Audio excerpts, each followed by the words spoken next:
Hello hi ഞാനുണ്ട് കൃഷ്ണനാണേ. ഞാനെന്നുള്ളത് തിരുവനന്തപുരം കിംസ് ഹോസ്പിറ്റലിൻ്റെ അടുത്തുള്ള ഹോട്ടൽ കൈലാസിലാണ്.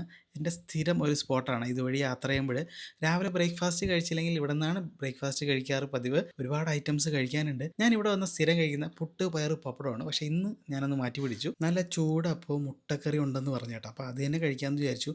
ഈ ഒരു കോമ്പിനേഷൻ കഴിച്ചിട്ട് ഒരുപാട് നാളായി. എനിക്ക് വലിയ ഇഷ്ടമാണ് കേട്ടോ ഈ ഒരു കോമ്പിനേഷൻ എന്ന് പറഞ്ഞാൽ. ഇപ്പം പഴയതുപോലെയൊന്നുമല്ല കേട്ടോ. ഫുഡിന് അല്പം വില വ്യത്യാസമൊക്കെ വന്നിട്ടുണ്ട്. നമ്മുടെ ഗ്യാസിൻ്റെ ദൗർലഭ്യം കാരണമാണ്. ഈ കടയുടെ തൊട്ട് അടുത്തായിട്ടാണ് കൊച്ചുവേളി റെയിൽവേ സ്റ്റേഷൻ ഉള്ളത്. ഇവിടെ നിന്ന് ഏകദേശം ഒരു 1.5 കിലോമീറ്ററേ ഉള്ളൂ. അവിടെ വരുമ്പോഴെല്ലാം ഞാൻ സ്ഥിരമായിട്ട് ഇവിടെ നിന്ന് ഫുഡ് കഴിക്കാറുള്ളത്. ഉച്ചയ്ക്ക് വന്നു കഴിഞ്ഞാൽ നല്ല ഊണും വറുത്ത മീനൊക്കെ കിട്ടും. അതും ഞാൻ ഇടയ്ക്കിടയ്ക്ക് ഇവിടെ വന്ന് കഴിക്കാറുണ്ട്.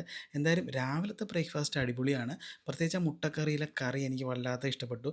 അപ്പോൾ വരുന്നതിന് നല്ല ചൂടോടുകൂടിയാണ് അവർ സെർവ് ചെയ്തത്. അപ്പത്തിന് അധികം പുളിപ്പൊന്നും ഇല്ലായിരുന്നു കേട്ടോ.